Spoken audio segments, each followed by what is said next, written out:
Hello, everyone. Welcome to another episode of The Exercise Mechanic. Today, we are joined by Casey Easton. She's a RMT based out of Ottawa, and she's also a yoga tune-up instructor and teacher and wizard. She's got some really interesting perspectives when it comes to various types of body work, visceral manipulation, etc. So I'm really excited to unpack all of that with Casey today. Welcome, Casey. Hi, I'm so happy to be here. So let's dive right in. And I actually don't know if you and I have talked about this before, but how did you get into the bodyworking space? That's an awesome question. I got into the bodyworking space almost a decade ago, and it was really like and a lot of us do get into it this way. Like a need, we like for me, it was a mental health diagnosis that was like, okay, I need to really learn how to regulate Hmm. myself. So I started doing yoga, and then yoga led me to like, I took a yoga teacher training, and I'm like, yeah, but I don't understand how the body works. So can someone please tell me how the body works? And I Short answer, no. exactly right. And so I took this amazing training called Yoga Tune-Up Teacher Training, and I got taught by Todd LeVictoire in Ottawa. He's brilliant, and also Amanda Tripp. They were my first tune-up teachers, and I learned so much about the body. And I was like, but I want to know more. It's like you get like a snowflake on the tip of the iceberg, and you're just like, but I want the whole iceberg. So I'm a little obsessive sometimes. I feel like we're kindred spirits in that.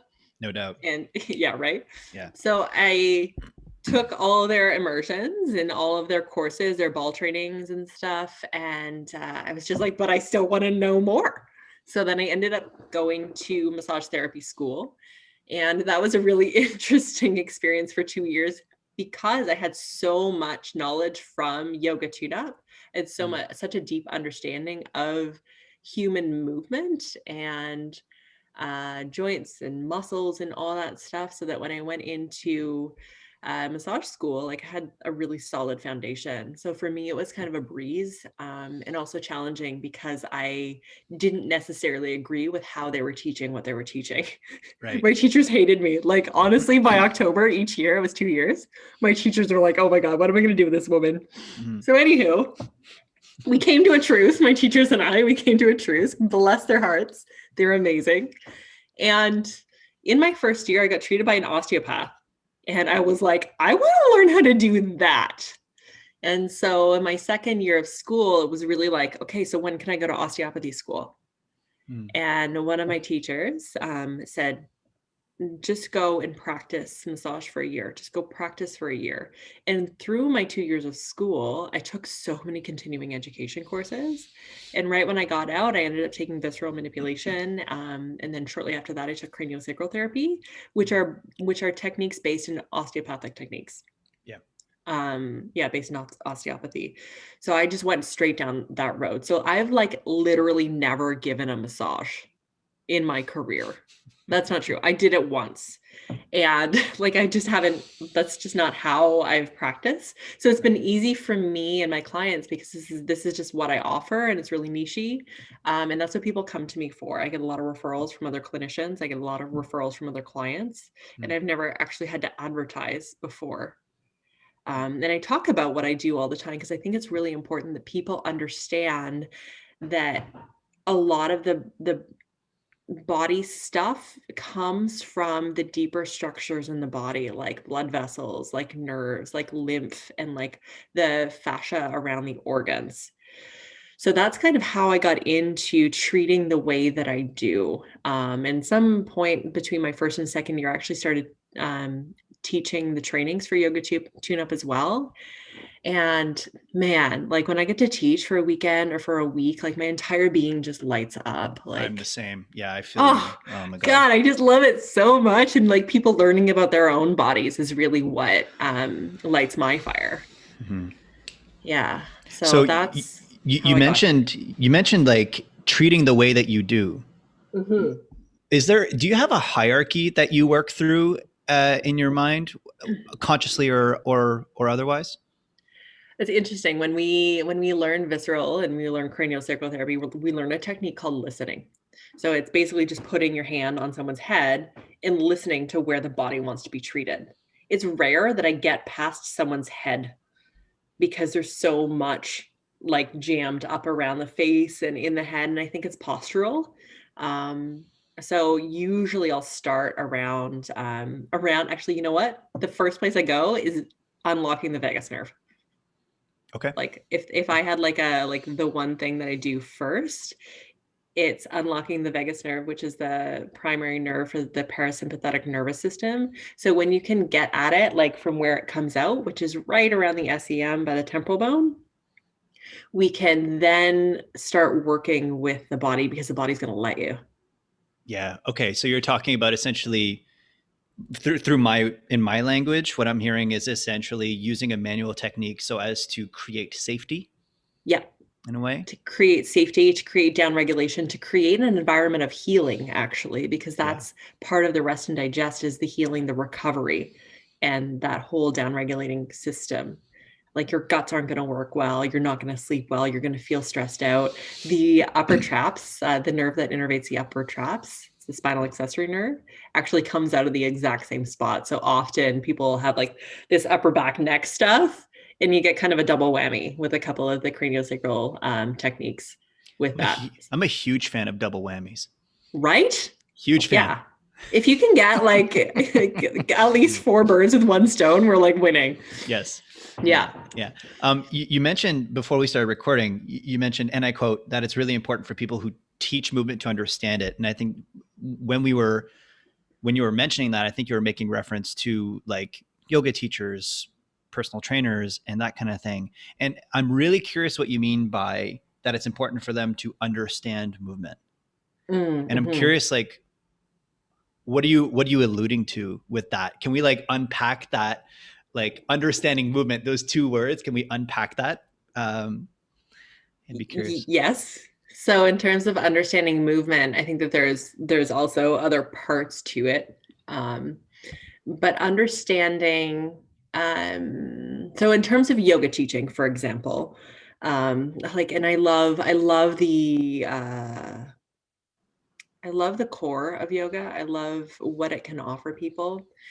And I think that um, when so pranayama and all the down regulation and all the meditation aspects of it and all that stuff is like wonderful. And if you're going to teach the movement part of it, which we call asana in yoga, I'm really hoping that people have an understanding of the anatomy, because when you understand the anatomy, then you can understand how the movements are impacting the body. And for example, if somebody's got a herniated disc, what if you understand the mechanisms of flexion and extension of the lumbar spine and also understand the pressure of the abdomen, you can figure out what things are going to probably exacerbate it and what things are going to make it better. And I mean, that's like, I also don't think that yoga teachers need to know like that much, but if you're going to be teaching movement, like moving towards that and learning through that path. For me, actually, my first day of my yoga tune-up teacher training, I woke up with my right shoulder just on fire. I had bursitis like Hmm. that morning. It was so ironic because I was taught to do downward facing dog with depressed shoulders with internal rotation of my shoulders, which means Hmm. that the structures underneath my scapula Hmm. and my humerus, the structures between there were just jamming on each other in the worst possible way, because those are the cues that yoga teachers have been taught that have no basis in actual physical anatomy. And it's, can we learn the anatomy, learn to learn the anatomy, learn to learn the structures and the muscles and the joints and all the stuff around that so that we can make the best choices in terms of cues, really. Yeah, I love So that. that, If I yeah. may, I just want to jump in because there's one of the central themes to anything I've ever taught pertaining to fitness or whatever is to move beyond rules of exercise and to cultivate an appreciation for the rules of the body, so to speak, Yes. whatever that means, or at least having an appreciation of the body and how it works, and an appreciation for nuance. And I really feel like that is mastery, like really like Yeah. coming to terms with the like it depends nature, and um uh developing, like, I guess, or cultivating at enough of an understanding of the components so as to be able to think, in Yes. contrast to um just being able to rhyme off the cues that you were told, which initially, like we were talking about at the beginning, um we have to start somewhere. So like we need that stuff initially, but we need 100%. to eventually learn the underlying components that influence those decisions. At least that's what I think. Absolutely. And like you nailed it with the it depends. Like whenever I teach, like I teach a week-long training that's like the foundations of movement, and I love it. And the first couple days, everyone's so frustrated because they're like, if you say it depends one more time, We're gonna walk and out. Yeah, we're done. yeah. And then after about day 4, they're like, okay, I'm starting to understand and appreciate why it depends and why I need to learn this and how important this is to my career, how important this is to my body, and how important this is to be able to teach people and move forward, trusting my knowledge and trusting what I know and trusting the like that I can just go and research it, because that's what I teach. I teach people how to teach themselves, you know, and that's the juice. And then again, you spoke to, you know, any person that starts teaching imitates their teacher. That's just what they do. That's just what all of us do. And then we find our own flow in it. And that's and we go our own direction. And then we like, we're kind of like mishmashes of a lot of different things along the path. Um, and so there's nothing wrong with that. And it's where do we expand, right? And I think that a lot of, and I mean, like, I'm kind of like harping on yoga a little bit, because their lineage comes from something that's not grounded or rooted in the body whatsoever. Whereas, and it's very Eastern, which is great. And I'm all into all that stuff too. Um, but collecting the science and like personal training is a little bit more science based too. You know what I mean? A little bit more, at least. I hear you, and I also completely disagree. Yeah. Yes. I Um, think I think perhaps it's because, like, if you think about, so much of your experience is rooted in yoga, so much of yeah. mine is rooted in the traditions of fitness. Yeah. And the problem with traditions is people don't examine them. They just keep Yes. they just keep doing them, and things are perpetuated just due to inertia, not because they're re-examined. Yeah. And I think what we're talking about is like developing an appreciation of the underlying components so you can effectively examine it. Yeah. Totally. Totally. That's exactly it. Yeah. Um, I'll tell you a story about a client that I had a couple weeks ago. Super fit woman, like super fit woman, like lean and like ripped. And I asked her to um like turn on her core. I said, can you activate your core? And it's always like that just the term activate your core means different things to everybody, right? Mhm. And so she goes into a posterior pelvic tilt. She's lying on that table. So that means her pushes her low back and like tilts her pelvis up. So lifts her tailbone up and tightens her core. And so I was like, oh boy. So I'm thinking like there's no pelvic floor function in this core contraction whatsoever. And in my knowledge, my understanding is that the intrinsic core muscles all need to be on in order for to adequately create pressure in the abdomen. So we're talking the diaphragm, the transverse abdominis, the pelvic floor, the multifidus, and the posterior fibers of the internal obliques. So if one of those components is missing, the other ones have to pick up the slack, or other muscles around it have to pick up the slack. So if there is an inability to create that pressure, and we were talking about this a little bit earlier, that we don't know how to create that pressure.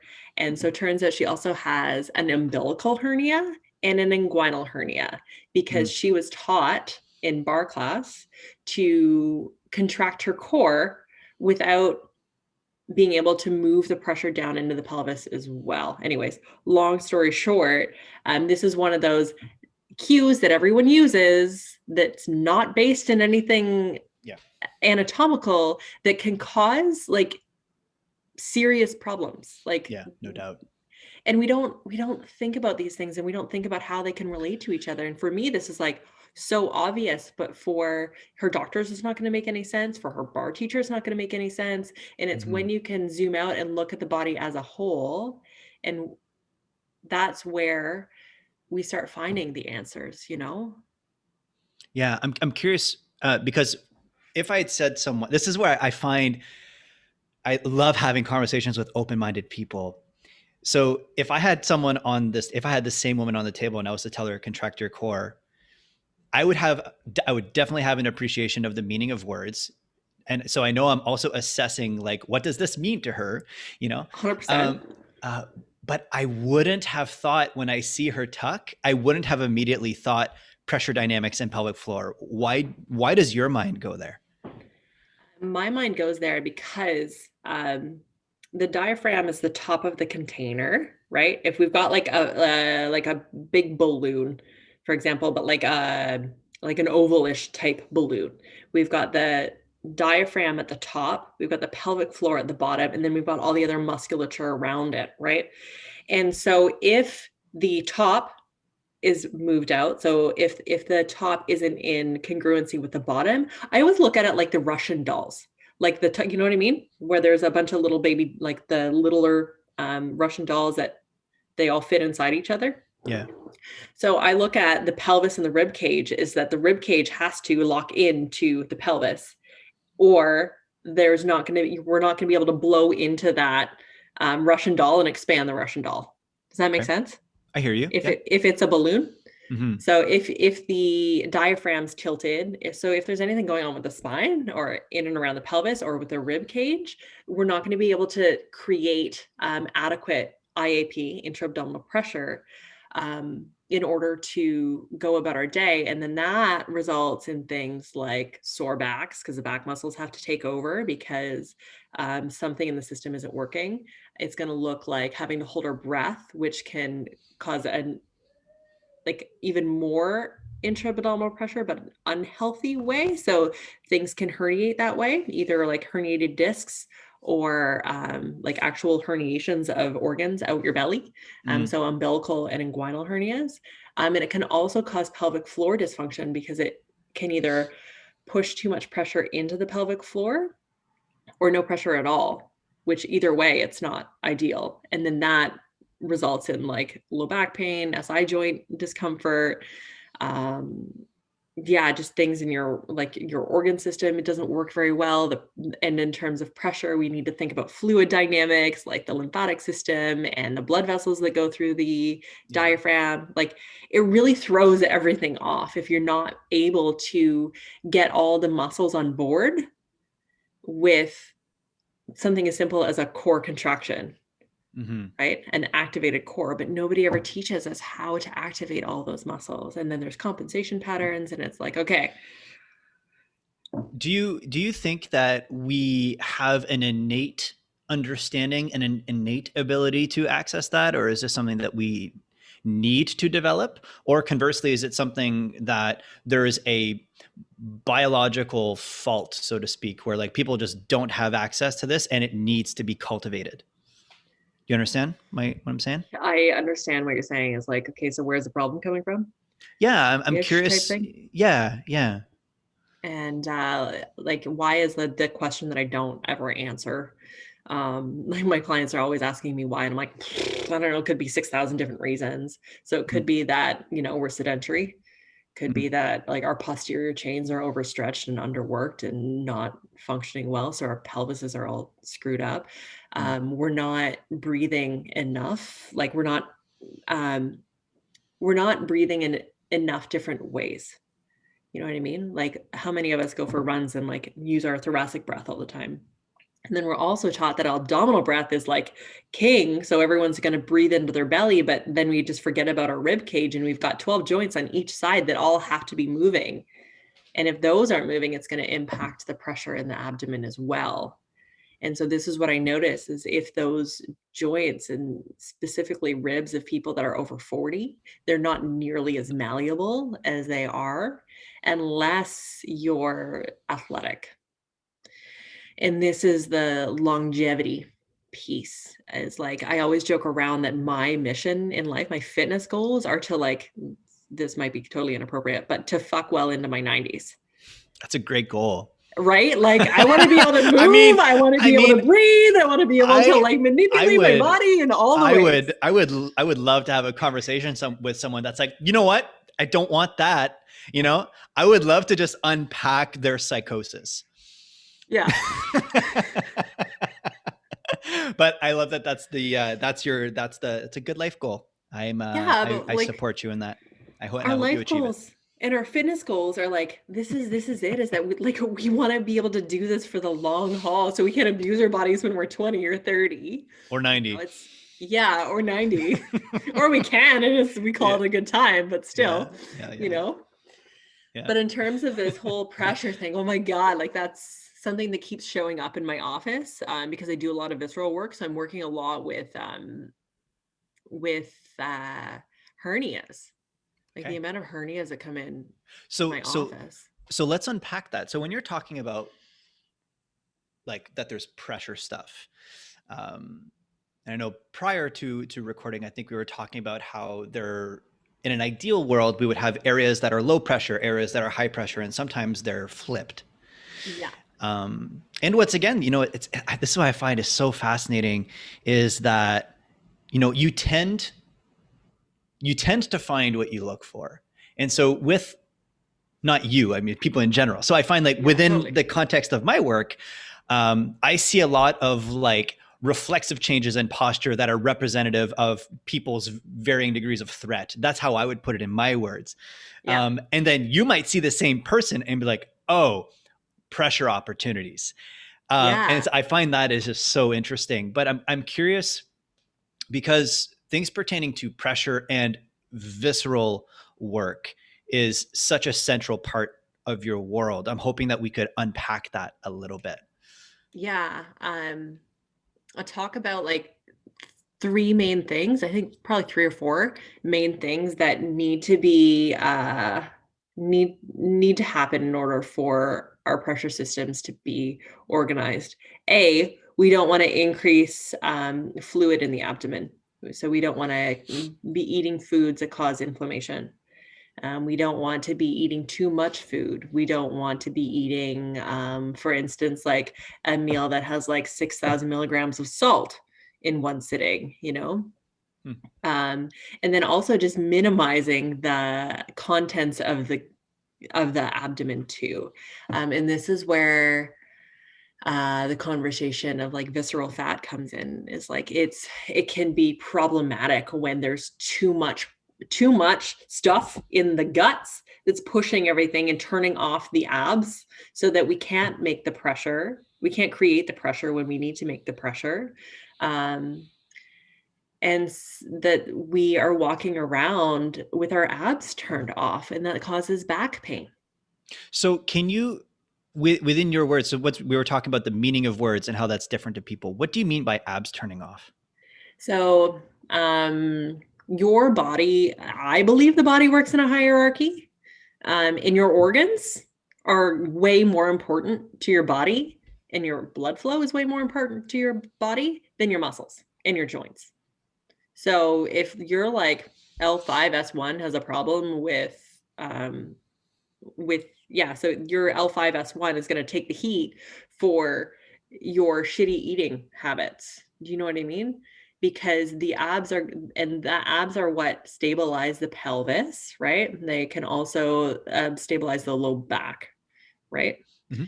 So if we go and eat a bunch of pizza, that's a regular thing that we do, and then we want to go help a buddy move, and then we go and pick up a box that's heavy. We rotate, lift this box. It shouldn't be that heavy. that's when we can do things like herniate discs, because our abs are not the our abs are not as important as the inflammation that's happening in our gut. And Does by that make not sense? important, do you mean like that? For instance, let's say there's a digestive shitstorm going on, pun intended. That in terms of, like you mentioned, because of this hierarchy, that there's going to be increased blood flow, for instance, Yeah. or increased, I don't know if neural drive would be the right term, but that there'd be an increase of activation and resources that is being sent to visceral tissue, and Yeah. subsequently um, things that aren't as high order or high importance, like your rectus abdominis or whatever it may be, Yeah. um, end up essentially decreasing in their capacity to generate force due to low resources being sent their way. Is that kind of what you're saying? Yes, a little bit to the resources, but also the organs need space. The organs need space. So if this stuff is hitting your small intestine and your small intestine's like, holy shit, what are you doing to me? Like, I need to pump out a whole bunch more enzymes and stuff like that, and just volume too. You know what I mean? So we're looking at volume, we're looking at inflammatory responses. So when the guts get inflamed, they're going to need space. So the abs have to actually relax in order for that to happen. I got you. Does that Okay, so make you're sense? talking about that type of hierarchy. I Yeah. understand. Yeah. And that your organs are more important than your abs at that Yeah. point. I mean, I And disagree, especially if you're going to the beach. But right? I'm guessing the like primitive regions of our nervous system don't have an appreciation of whether or not you look good naked. Exactly. Yeah. Yeah. So, and like I am all about like body love, like all about body love. I think that you should love your body exactly as it is. And if it's giving you back grief, like these things have influence on Mm. our quality of life. You know what I Yeah. mean? And Yeah. like, yeah, and I also think we should be able to eat the food. So this is the other, yeah, I'll talk about being able to eat the food in a bit. It's okay. So Let's go. Let's dive in. I want to do this like pressure system thing, and then I'll move on because my brain's Right. super linear. It can only go in one direction at a time. Cool. Another thing um, that unites us. right. Yeah. And we want to be in chaos all the time too, but Yeah. Yeah. focus. So yeah, just the volume of the gut. Like that's an important piece. So like what's going on like how much food's in there, how much visceral fat's in there, how much fluid is in there. And like I could talk about the lymphatic system too. Um, but trying to minimize how much stuff is in the gut at one time so that the abs can expand and contract at will, right? And the other part is the rib cage. The rib cage has to be mobile. It has to be able to move. It has to be able to, like the lower ribs have to be able to come down because the obliques have to pull them down to create that juicy container. Mhm. Um, what else? And so this is okay, so why can't we do this? Like rib flares, for example, some people's ribs flare out and no matter what they do, the ribs just flare. Mhm. It's like, okay, so what fascial attachments in the gut are attached to the ribs, right? Or how can we organize that stuff? And we always blame the muscles, but as we just figured out, like you can't override a fascial restriction. It's impossible to override a fascial restriction in the body, in my opinion, especially if it's in the gut or the central nervous system. So that's also why craniosacral is great too, because it mobilizes the meninges and the bones around the central nervous system so that the brain and spinal cord can float as it's supposed to and it's not stuck to anything. But in terms of the gut, for instance, right shoulder things like chronic, like right shoulder issues, like, no matter what, like you try to strengthen your rhomboids, your mid traps, your, infraspinatus, we'll hammer all these things and we'll try all the strength training. We'll, massage at our pecs all day long, but that right shoulder still wants to come forward. Well, Yeah. the liver, first of all, referral pain goes up to the right side of the neck and the right shoulder. But when we mobilize the fascia around the liver, often that shoulder will just naturally sit exactly where it's supposed to. It's fascinating. And it happens so quickly. And the liver, because it's so large, like it comes up to your nipples, goes over to your left nipple, and is all around the rib cage. It's massive. and it's attached to the diaphragm. It's got fascial attachments to a lot of, like, almost everything in the gut, as well. So that, if that's not able to, it kind of rolls down towards the left pelvis and up towards the right shoulder. So if it's Okay. unable to move properly, then you can't rotate well, you can't side bend well, you can't bend over well. It's kind of crazy. Yeah. So this is where, like, and because it's attached to the ribs, when we mobilize the liver, often the ribs will start lying more flat. What would mobilizing the liver look like for those Um, that, because I think I know what you're talking about, but for those that maybe haven't dabbled in that world, could you help shed some light on that? yeah, so it depends on what it's attached to. It depends on what it's stuck to. So that's where the listening, like my hand on somebody's head, and then I go down and I listen to their liver and figure out what it's attached to. So for instance, one of my favorite mobilizations is it's just called a liver lift, and you literally just slides your fingers underneath somebody's liver and lift it up, and then just wait for it to reposition itself. Okay. It can also be attached to the the colon on the right side, so you can mobilize it that way, and it's just gentle hands-on techniques, really. Okay, so we're not Um, talking about like jamming no, like the entirety of your phalanges into someone's no, viscera here. no, not at all. Visceral manipulation should be super gentle. Everyone's like, "Are you even doing anything?" Like, yes, I'm doing a lot of things. Why do you feel like it should always be gentle? Why do I feel like it should always be gentle? In Because I terms would of, assume in theory, more pressure would deform tissue to a greater degree. And I actually think I agree with you, but I'm curious how you would verbalize that. well, the nervous system doesn't like to be pushed, right? Thank you.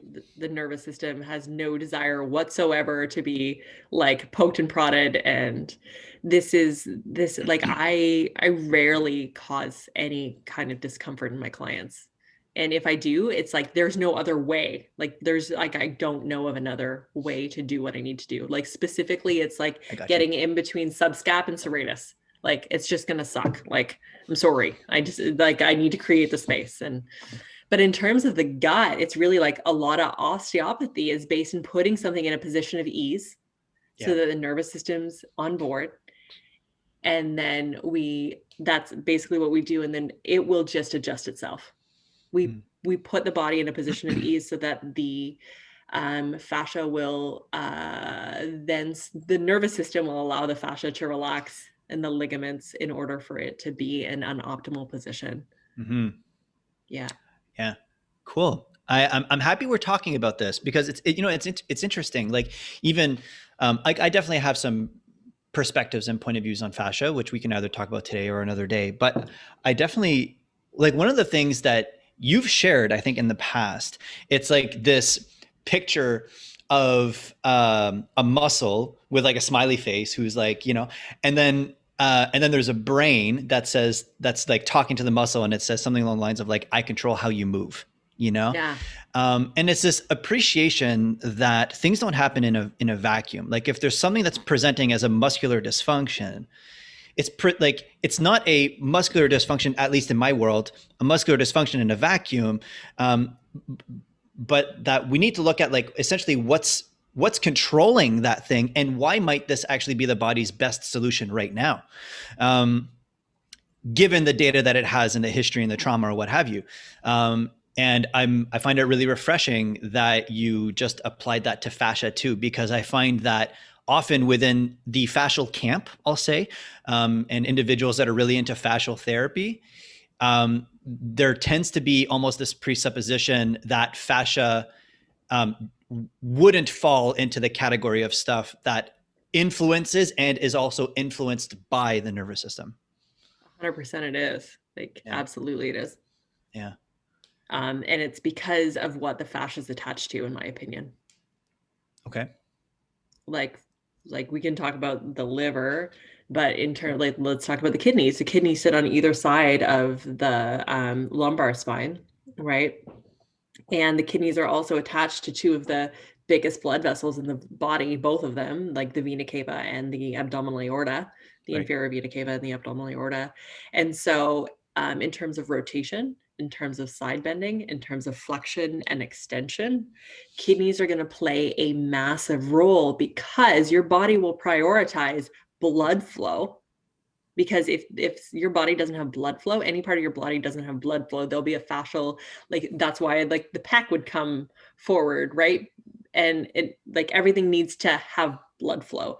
So in terms of kidneys, they're so important in these structures, and they will, the lumbar spine will be grossly limited, as will the SI joints, as will the shoulders, because they're on both sides and they have, Yeah. tubes going north and tubes going south. So like somebody that has like a whole right side problem, I'm going to go look at their kidney. Yeah, that makes a lot of sense. And I find this talks a lot to and supports what you were saying about hierarchy. Because 100%. it's like, yeah, if there's no blood flow, Blood is highest on that hierarchy. you die. Yeah. You know, Yeah. Yeah. maybe we should prioritize it. Blood flow is the most important thing in your body. And what's funny is that like the lymphatic system is like lowest on most people's food chain. Lymphatic system, Yeah. it has to be healthy in order for the blood to flow to you. Oh my God, I could talk about the lymphatic system forever. Yeah. But yeah, those two things are so freaking vital. Yeah. And like all the organs that provide all the blood, like you think your liver doesn't have like a role in blood flow, your kidneys don't have a role in blood flow, like your guts are all full of blood vessels and they need to absorb all the food that you eat, so they're going to play a role in your blood flow too. Yeah. And so when, like, for movement professionals, where do we start? Like, as a movement professional who, I would say I've specialized very much in mechanics, and then my mechanical stuff, me specializing in that, made it obvious that not everything's mechanical. So then I started to go in the direction of like being really obsessed with the nervous system, and that's shed a whole lot of light on emotional stuff as well, and psychology, which I definitely want to talk to you about, because I've noticed, and think you've noticed, this really powerful relationship between like the viscera and emotions, etc. Yeah.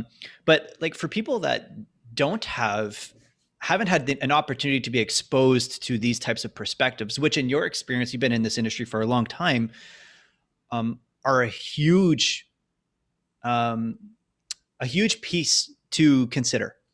Yeah. Like, if we're looking to empower people out of pain and to help them live a more vibrant life where they're not dealing with these restrictions or whatever it may be, that visceral work could be huge. Like, where do we start? Yeah, that's it's like such a broad question. And I love it. I freaking the Cordis ball from Yoga Tune Up. I usually have one right beside me, and I'm not sure where it is. Anyways, it's an inflatable ball that you roll around. So you put it on the floor and then you lie on top of it with your belly and you roll around. So it's gonna like create some broad strokes to help mobilize the fascia in your gut. Super vital, super important. I'm on my Cordis ball every day. The other cool thing about the Cordis ball is that it's going to stimulate the daylights out of your vagus nerve. So it's going to take care of that rest and digest element of nervous system. So it'll help you sleep better. It'll help you digest your food better. It'll help you calm your nerves better. And there's, arguments about how it can impact your neurotransmitters like serotonin specifically, because 95% of it's made in your gut. Right.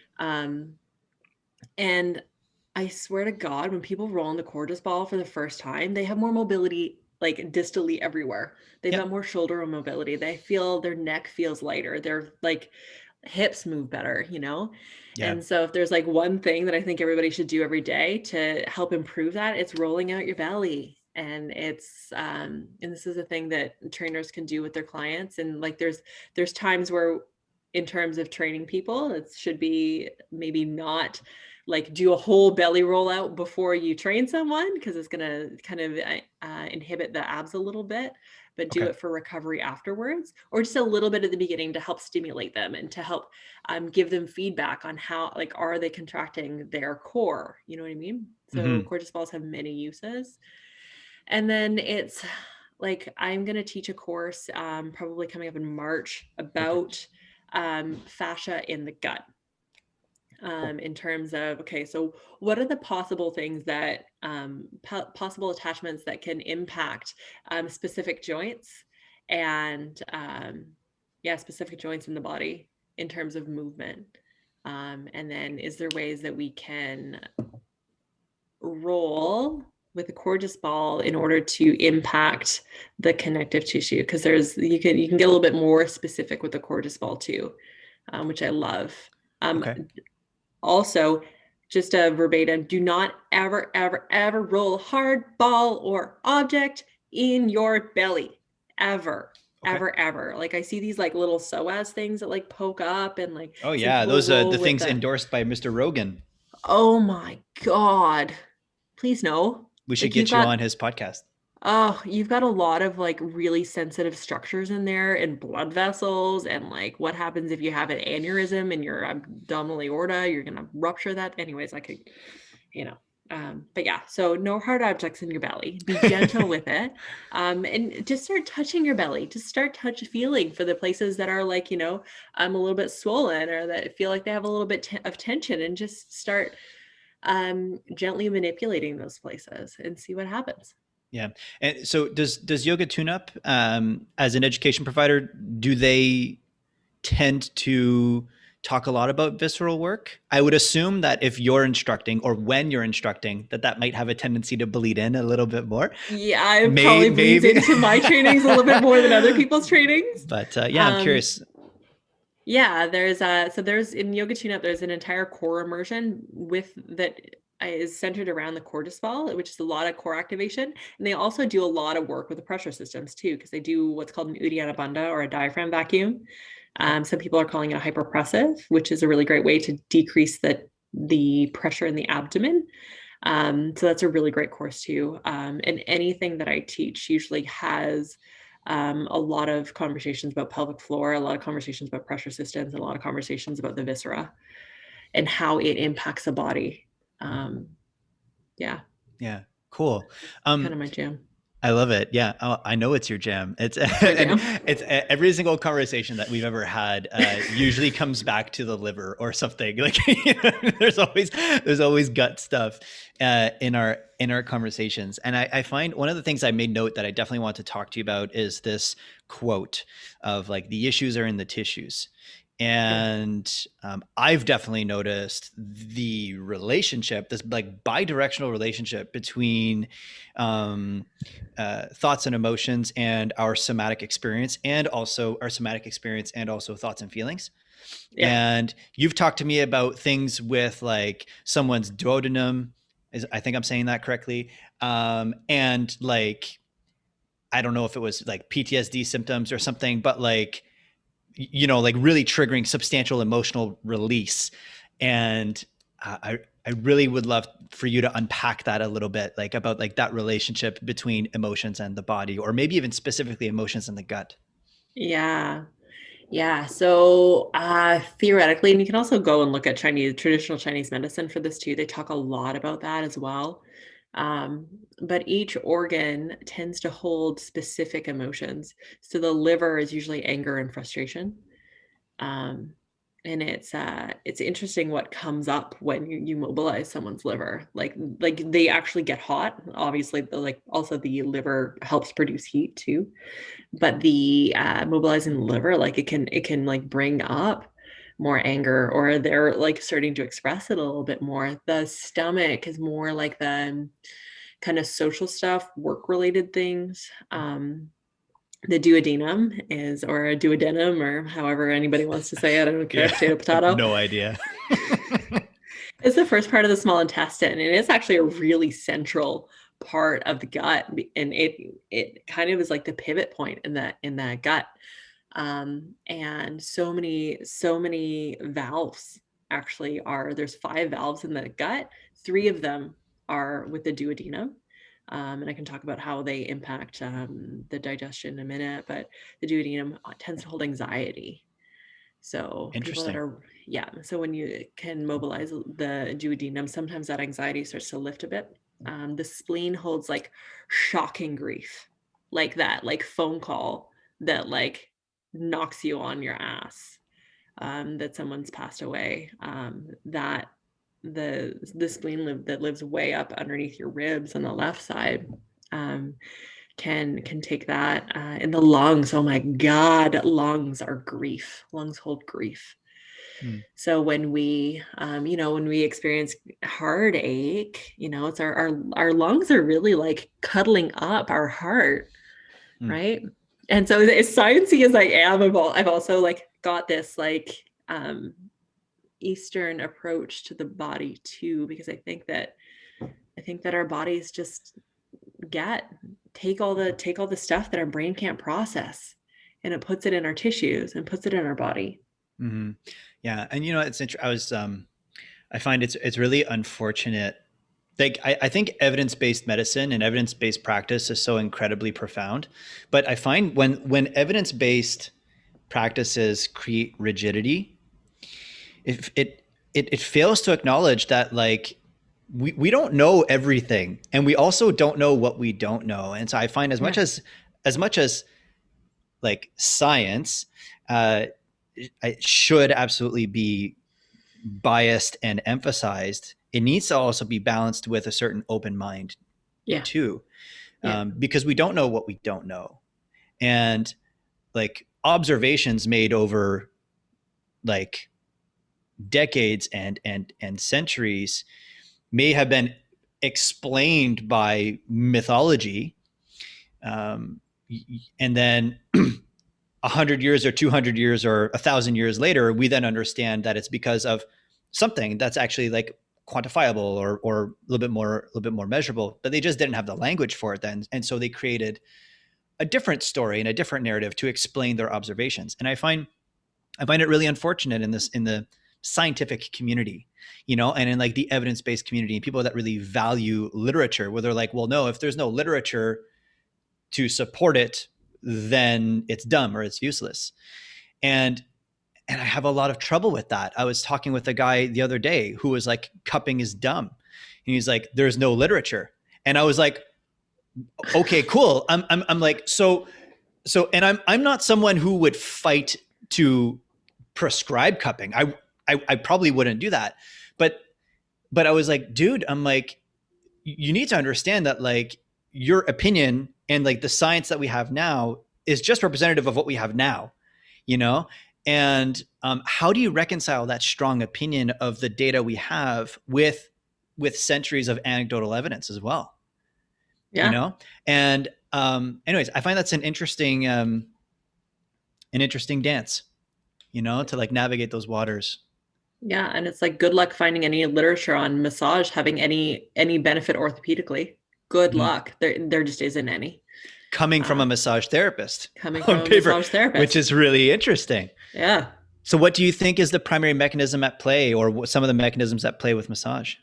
Well, the issue with being able to yeah, there's so much to it, is that, I could massage somebody and you could massage somebody and we could be doing the same thing, but if that person has a better relationship with you than me, then your treatment is probably going to be better than my treatment, Mm-hmm.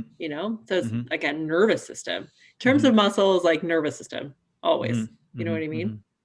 Um and then it's like it comes a lot down to trust and what people believe. And again, like there's the placebo effect too. Um, and even talking about uh, coming back to the energy and the emotions and stuff like that. I don't know. And even when I offer it to my clients, I'm like, this might be a thing for you. I don't know. You can take it or leave it. This is sometimes a thing. A lot of people with like chronic neck stuff, I'm like, are you speaking your truth? And the Yeah. answer is across the board, no. Like Yeah. I've never ever heard anybody well, how many people actually speak the truth anyways? Um, Yeah. Yeah. right? Yeah. And who doesn't have neck problems, Yeah. right? Yeah. Yeah. And this is the piece of like it depends. Like there's so many layers to it. It's like who's doing the treatment, what kind of treatment are they doing? Like even with cupping, like you could do cupping differently than I could do cupping. No You doubt. know what I Yeah. mean? And then Yeah. like one person's body is different than another person's body. And if somebody doesn't believe in cupping and another person does believe in cupping, they're probably going to have different outcomes too. Yeah. You Yeah. know? Yeah. I find like one of my favorite little quotes is like, everything is in everything exercise, or everything is in everything therapy. Yeah.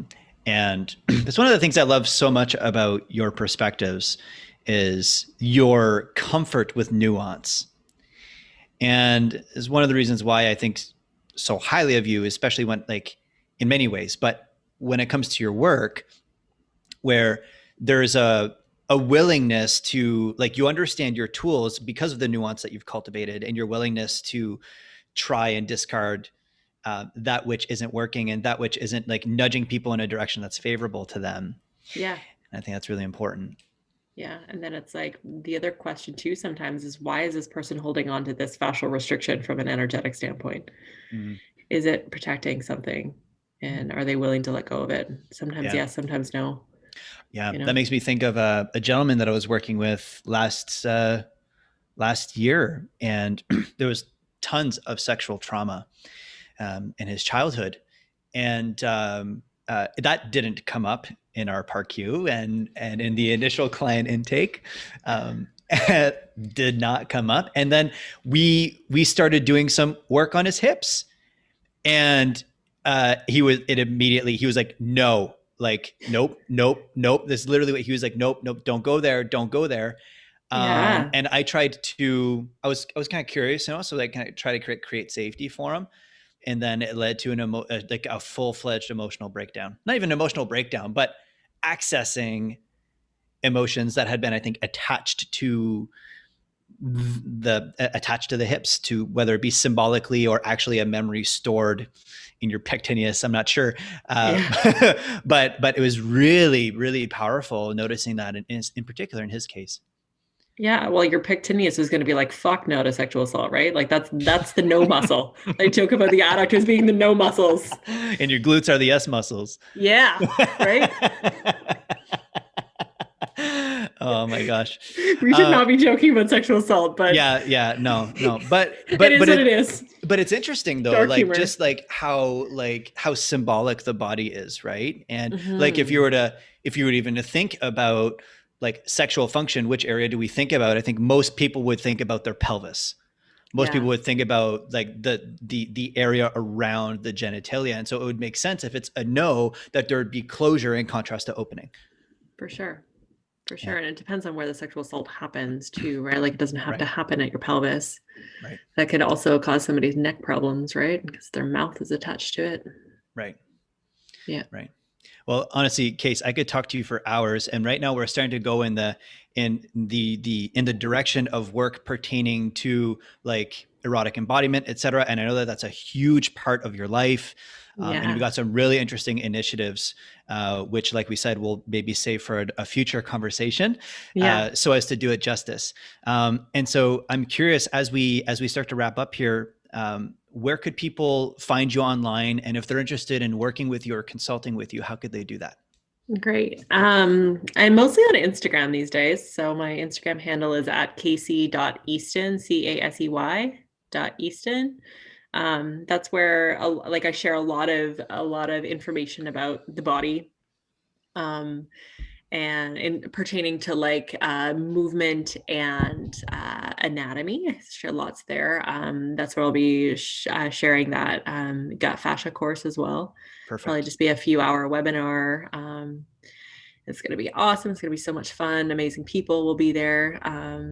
And yeah, that's probably the best place to get a hold of me. My website is CaseyEaston.com if you want to book a session. I also am doing virtual sessions right now because I've just had so many people reaching out to me because of what my niche is, being like, hey, how do you think, like, how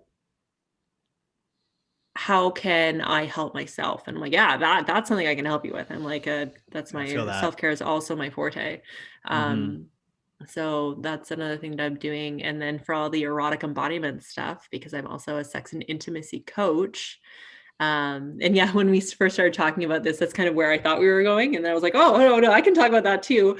But for me, like there's a very, very strong, thick black line between the two of them because of my massage therapy license. Of course, of course. But Makes if sense. that's at all interesting to you, it's at erotic.embodiment and then eroticembodiment.ca is my website. And you can check out my workshops. I've got the Art of Intimate Communication coming up soon, and it's going to be Mm-hmm. so great. All the people that are registered already, I was so surprised at how fast it's filling up. And yeah, it just makes my heart like all excited and joyful for all the Amazing. people that Are going to find some more peace and passion and pleasure in their lives. Yeah, I think especially right now, Ugh, peace, yeah. passion, and pleasure sounds really good given the nature of the world, doesn't it? Yeah, absolutely. So before we wrap up, I'm curious. I have two questions for you. What's something that you're really excited about, or that's bringing you a lot of joy lately? Honestly, my relationship. Yeah, Mm, my relationship with Eric. He's such an incredible human being. And I spent the last decade being polyamorous. And about a month ago, almost 2 months ago, we decided to be monogamous. So I'm kind of exploring that right now. And it feels really freaking good. Feels mm. really good in ways that I didn't expect. Coming from a woman that has been ethically non-monogamous for a very long time. Yeah, Yeah. I had no idea that that was something that you and Eric had explored, because when I met you, the polyamory piece was a big part of that conversation when Yeah. we first got to know each other. So Yeah. Everyone cool. that knows me is like, "Are you okay?" I'm What? like, "No, no, I'm good. Like, I'm so good right now." Yeah, yeah, It's yeah, so yeah, funny. yeah. Yeah, Cool, cool. Well, we'll definitely need to unpack that off camera, and then totally. so let's say you have an opportunity to share one message with the world, whether it be about the body working stuff that you do, or your work with erotic embodiment as a sex and intimacy coach. There's a big billboard on the side of a highway that everyone's going to see. What would you put on there? What's a It message that would you want to get out there? it would say go into the darkness. Mm, Yeah, especially in the world that we're in. There's so much right now I feel like maybe it's probably just the world that I live in because I'm around so many light workers that there's so many people that are like meditation and mindfulness and learning about all the things and blah blah blah blah blah, which is amazing. And it's like if all of that stuff has no place to land, which is in your body and like rooting into the earth, which is the dark. Like everything, like kind of below the diaphragm is like our dark, right? Our power center, our sex center, our root. If we can anchor all that consciousness into matter, into the body, into the darkness, we're missing like way more than half of it, in my opinion. that's really interesting. Yeah. Well, I'm definitely going to take your advice and go into the darkness. I could talk to you probably for a month straight. Yeah. And that would definitely exceed the bandwidth that I have available on my computer. So for today, we'll call it there. I'm so grateful that you carved out time to have this conversation with me. It's incredibly refreshing. I know we talk about this a lot, but it's so incredibly refreshing to meet open-minded movement professionals that are willing to have open conversations about things without shoving dogma down each other's throats. And I really, yeah, I'm once again impressed by your perspectives and what you bring to the table. And for those that are listening, if you're interested in learning more about Casey, definitely check out her website. It's going to be linked in the show notes. I've sent some clients her way for manual therapy in the past, and they all were singing her praises. So I highly recommend that you check that out, as well as her work with erotic embodiment. And on that, my friends, I bid you adieu. Thank you so Mhm. much for listening. Casey, thank you so much for your presence and your beautiful mind. And on that note, we'll call it there for today. Bye for Thanks for having me. Bye. now.